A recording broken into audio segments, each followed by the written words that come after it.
Hey, what's up, everybody? BDO44 coming at you with another video. All right, so the Boston Celtics take the victory 108-95. Spectacular game from both Jason Tatum and Giannis Antetokounmpo, both having over 40 points tonight. Giannis had 20 boards. It was a special performance, but ultimately the Bucks did not help Giannis enough. It was him, Pat Connaughton, Drew Holiday, and that was pretty much all of the real production for the Bucks. That was it. Um, so on a night like that where Giannis is really playing well, you just need other people to be able to get their rhythm in that same vein. I, the it's an interesting dynamic because what you don't want to do is say that Giannis is being selfish in any way, because that's not what I gathered. I didn't vibe. That wasn't what was going on. He was being aggressive. He was being dominant. He was being the best player on the floor. But you just needed other guys to get in rhythm. Now, I don't know how you get other guys in rhythm when Giannis is cooking like that. But what I do know is they didn't accumulate enough points to win the game. Simple as that. Giannis went for 46 and 20, and they lost. And then you look at the rest of the bench. You look at players on the roster. It's not even about how many shots they made. Most of them dudes didn't even attempt any shots. Like they had, like, you have 0 for 1 here, 0 for 2 there. You got a 0 for 4 there. You got a 1 for. It's like, what? Where's everybody at? Like, and what makes it even more inexplicable is the fact that it's a home game. It's a home game. So that was really weird. Obviously, you want to give the Boston Celtics all the credit in the world. They stifled them with defense. Uh, they made adjustments that helped them quite a bit. They played team ball. And, when you have a performance like that from Jason Tatum, it can equalize.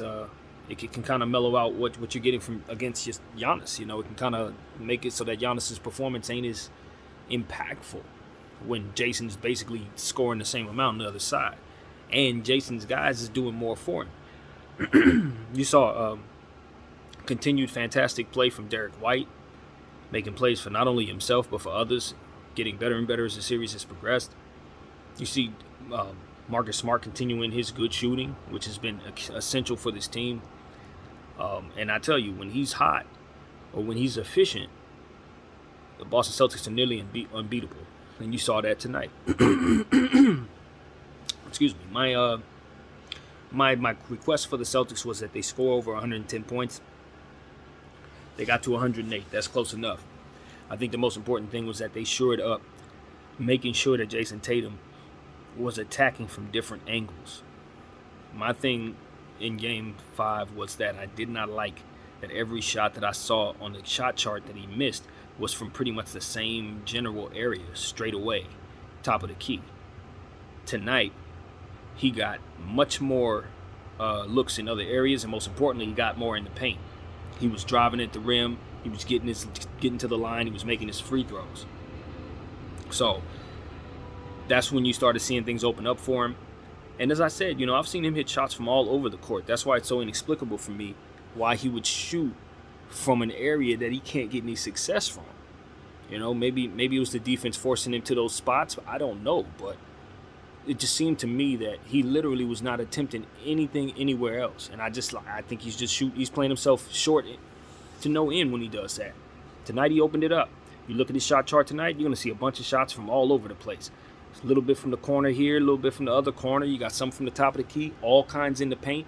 And most of the shots that he missed were the same shots that he missed in the last game from straight away, where he's most comfortable from. So he's going to have to understand that it's one of two things going on. Either his favorite spot is something that the defense has figured out and they can run him off of those spots, or rather make it so that those shots are more contested than maybe other shots that he shoots, and in his most comfortable spots he needs to abandon. Or he needs to figure out why the heck he keeps feeling so comfortable from spots that he ain't hitting shots from. It's one or the other. I don't watch the Boston Celtics enough to know. I have no idea. But it's one or the other. So he seemed to have shored that up tonight. And you saw the performance. He was unbelievable. So you're looking at a Game 7. Boston Celtics have everything pointing in their direction. All of their players seem to have shown up tonight on the road for a closeout game. They played practically perfect ball. 22 assists for the team to, the Bucks 15. 15 assists on their whole team. It's game 6. You're looking to close a team out.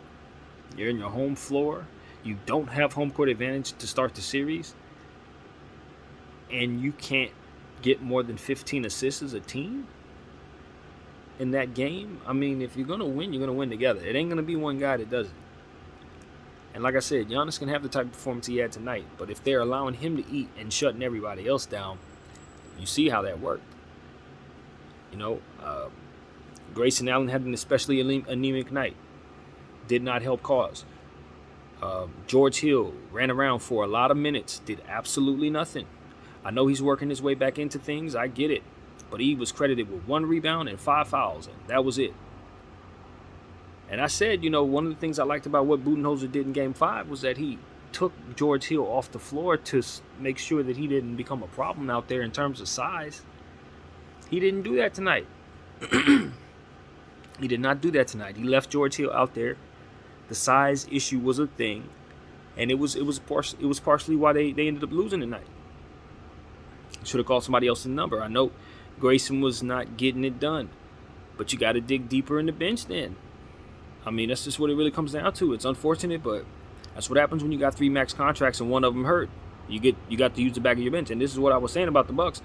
This is why I didn't like them going into this series in the first place, because no matter how well Grayson Allen looked against the Bulls, no matter how good he looked to start the series, he wasn't going to sustain that throughout these playoffs. That wasn't going to happen. That was not going to happen. You know what I mean? And the fact of the matter is, the Bucks are thin on their bench, and they need everybody on that bench to play well in order for them to comfortably win basketball games. And that demon, that lack of depth demon, is why they lost tonight. It's exactly why they lost tonight. Giannis had no help. Jrue Holiday was able to get some good defensive plays off, but he wasn't helping the scoring column. Bobby Portis, I don't know what happened to him tonight. 2 for 8. That ain't enough. I understand he was playing on the boards. He was getting glass, rebounds. That's cool, but you're a scorer, Bobby. You can't do nothing in a game 6 with you only scoring to that degree. That's never going to cut it. In a home game, you're Bobby Portis. That can't happen. So, here we are. You know what I mean? Game 7. Boston Celtics have all the momentum. They're the team that's been playing well for the most part. They had a 14-point lead in the other game, and if JT Money would have shot better in that game, this series is over. You know what I mean? So everybody understands that. You got Jaylen Brown, who hit, I think, 4 threes tonight. I think it was Marcus Smart hit 5 or something of that nature. You got a lot of guys who hit threes tonight. I saw that they cut Peyton Pritchard's minutes tonight since he had been playing poorly. Grant Williams did not score tonight. Again, 2 nights in a row where he didn't get on the scoring column. I need him to score the ball for the Celtics. They got away with it tonight. They may not get away with it in the Game 7. He's going to have to get back to his scoring ways. So those are just a couple of things that come to mind. The rebounding total went to the Bucks. They did control the boards.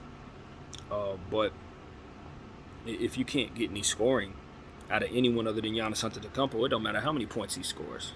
It just does not matter. I tell people that about Luka Doncic. I say that about Trae Young. And tonight, I have to say it about Giannis. I have to. You have to get other guys going. It's one of those things where it's like the Kobe, Michael Jordan, one-man scoring band. That does not work, man. It doesn't work. This is not the era where you can win that way. It's just not. The Bucks are a fantastic defensive team, but they really need the scoring that they get from those other guys. Normally, it's Bobby Portis. Like I said, Pat Connaughton was huge tonight. He definitely showed up. I didn't see anything about his game that didn't deserve applause. To be honest with you, he and Giannis both were great.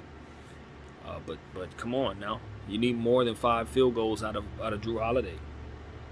I know he's a defensive player. I tell you, I know this. But his shooting efficiency, those are missed possessions. Can't be having him missing double-digit shots every night. That can't happen.